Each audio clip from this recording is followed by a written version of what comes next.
Scenes and adventures in the Semi-Alpine region of the Ozark Mountains of Missouri and Arkansas, 1853, by Henry Rowe, Schoolcraft. Chapter 5, Part 1, Number 12. November 19th. Daylight put us in motion. It was determined to follow the valley down in its involutions, which led us generally south. We passed over some fertile, heavily timbered bottoms, where I observed the elm, oak, beech, maple, ash, and sycamore. We had not left our camp more than a mile when we came to the first appearance of the sea arundinaceae, or cane, and we soon after reached the locality of the Greenbrier. Traveling in these rich forests is attended with great fatigue and exertion from the underbrush, particularly from the thick growth of cane and greenbrier, the latter of which often binds masses of the fields of cane together, and makes it next to impossible to force a horse through the matted vegetation. Our horse, indeed, while he relieved us from the burden of carrying packs, became the greatest impediment to our getting forward while in this valley. To find an easier path, we took one of the summit ranges of the valley, but a horse, it seems, must have no climbing to do when he is under a pack saddle. We had not gone far on this ridge when the animal slipped or stumbled. The impetus of his load was more than he could resist. The declivity was steep but not precipitous. He rolled over and over for perhaps 200 feet, until he reached the foot of the ridge. We looked with dismay as he went, and thought that every bone in his body must have been broken. When we reached him, however, he was not dead, but with our aid got up. How he escaped we could not divine, but he looked pleased when he saw us come to his relief, and busy ourselves in extricating him. We unloosed his pack and did all we could to restore him. We could not find any outward bruise. There was no cut, and no blood was started. Even our horse lost sympathy. After a time, we repacked him and slowly continued our route. The delay caused by this accident made this a short day's journey. We did not suppose ourselves to have advanced in a direct line over 12 miles. The valley is very serpentine, redoubling on itself. November 20th. We found the stream made up entirely of pure springs gushing from the gravel or rocks. Nothing can exceed the crystal purity of its waters. These springs are often very large. We came to one in the course of this day, which we judged to be 50 feet wide. It rushes out of an aperture in the rock and joins the main branch of the river about 600 yards below, in a volume quite equal to that of the main fork.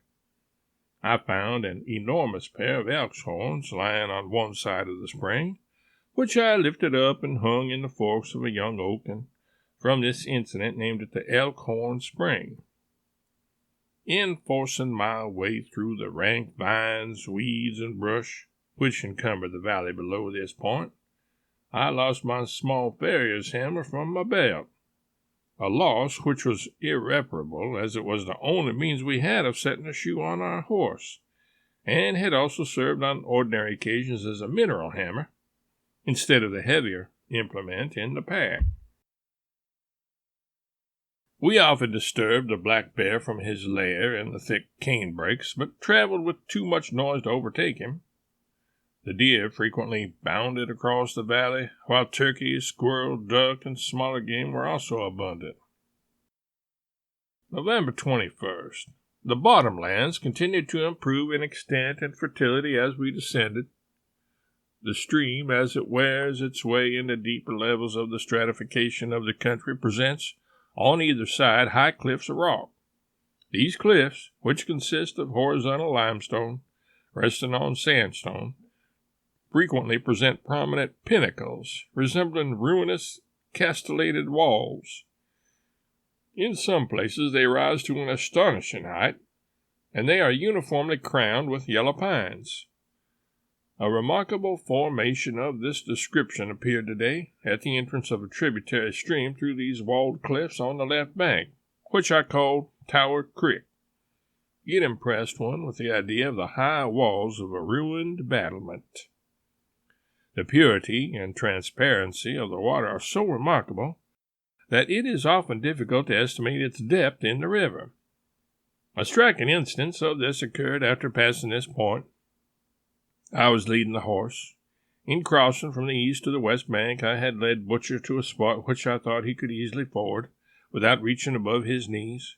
He plunged in, however, over his depth, and, swimming across with his pack, came to elevated shores on the other side, which kept him so long in the water, and we were detained so long in searching for a suitable point for him to mount, that almost everything of a soluble character in his pack was either lost or damaged. Our salt and sugar were mostly spoiled, our tea and Indian meal damaged, our skins, blankets, and clothing saturated. This mishap caused us a world of trouble. Though early in the day, we at once encamped. I immediately built a fire, the horse was speedily unpacked, and each particular article was examined, and such as permitted it, carefully dried. This labor occupied us till a late hour in the night. November 22nd. Up to this point, we had seen no Osages, of whose predatory acts we had heard so much at Potosi, and on the sources of the Merrimack, nor any signs of their having been in this section of the country during a 12-month, certainly not since spring. All the deserted camps and the evidences of encampment were old. The bones of animals eaten, found on the high plains east of Calamarca and at the Elkhorn Spring, were bleached and dry. Not a vestige had appeared since leaving the wall cliffs of a human being having recently visited the country. The silence and desolateness of the wilderness reigned around, and when we looked for evidences of an ancient, permanent occupation of the region by man, there were none. Not a hillock raised by human hands, nor the smallest object that could be deemed antiquarian. The only evidences of ancient action were those of a geological kind: caverns, valleys of denudation, beds of drift, boulders, water lines, and markings on the faces of cliffs, which betokened oceanic overflow at very antique or primary periods. The difficulties attending our progress down the valley induced us to strike out into the open prairie, where traveling was free and unimpeded by shrubbery or vines. Nothing but illimitable fields of grass, with clumps of trees here and there, met the eye. We traveled steadily, without diversion to the right or left. We sometimes disturbed coveys of prairie birds. The rabbit started from his sheltering bush, or the deer enlivened the prospect. We had laid our course south-southwest and traveled about 20 miles. As evening approached, we searched in vain for water to encamp. In quest of it, we finally entered a desolate gorge which seemed at some seasons to have been traversed by floods, as it disclosed boulders and piles of rubbish. Daylight departed as we wound our way down this dry gorge, which was found to be flanked as we descended with towering cliffs. In the meantime, the heavens became overcast with dense black clouds, and rain soon began to fall. We scanned these lofty cliffs closely, as we were in a cavernous limestone country, for evidences of some practicable opening which might give us shelter for the night. At length, after daylight had gone, the dark mouth of a large cavern appeared on our left, at some 20 or 30 feet elevation. The horse could not be led up this steep, but by unpacking him we carried the baggage up, and then hobbled and bailed the poor beast, and left him to pick a meal as best he could in this desolate valley. It was the best, and indeed the only thing we could do for him. It was not long before I had a fire in the cave, which threw its red rays upon the outlines of the cavern in a manner which would have formed a study for Michelangelo. It seemed that internal waters had flowed out of this cavern for ages, carrying particle by particle of the yielding rock, by which vast masses had been scooped out or hung still in threatening pendants. Its width was some 40 feet, its height perhaps double that space, and its depth illimitable. A small stream of pure water glided along its bottom and went trickling down the cliff. The accident in crossing the stream had saturated but not ruined our tea, and we soon had an infusion of it to accompany our evening's frugal repast.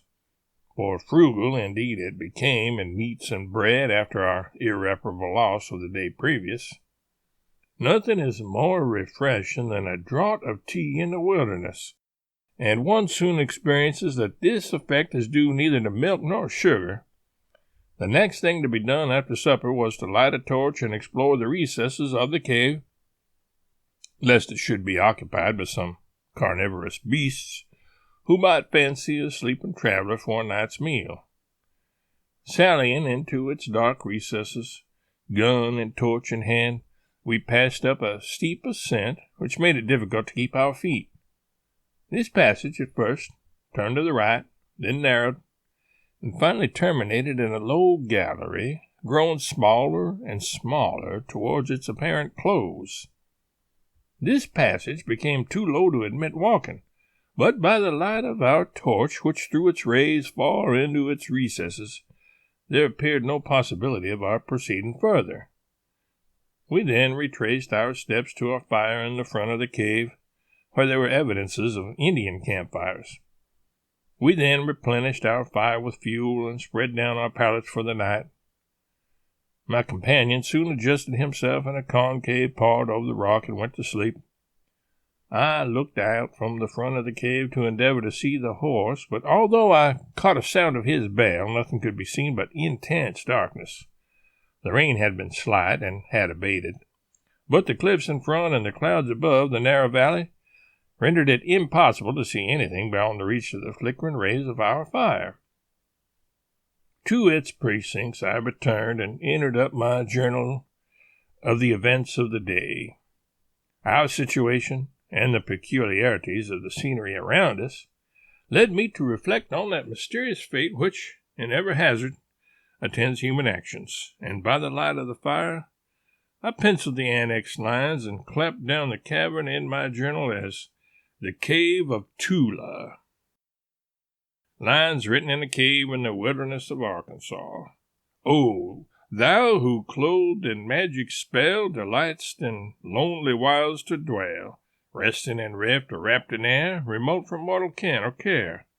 Genius of caverns drear and wild, here a suppliant, wandering child, one who nor a wanton cause or intruder in thy walls, one who spills not on the plain blood for sport or worldly gain, like his red barbarian kin, deep in murder, foul in sin, or with high horrific yells, rends thy dark and silent cells.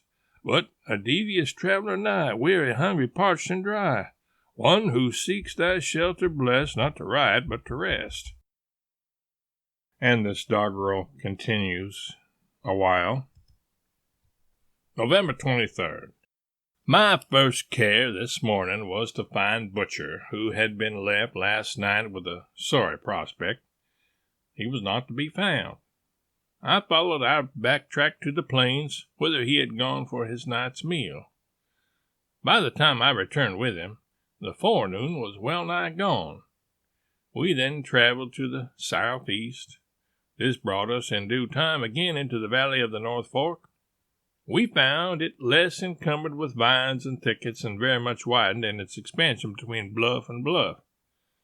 We forded it and found on its eastern margin extensive open oak plains.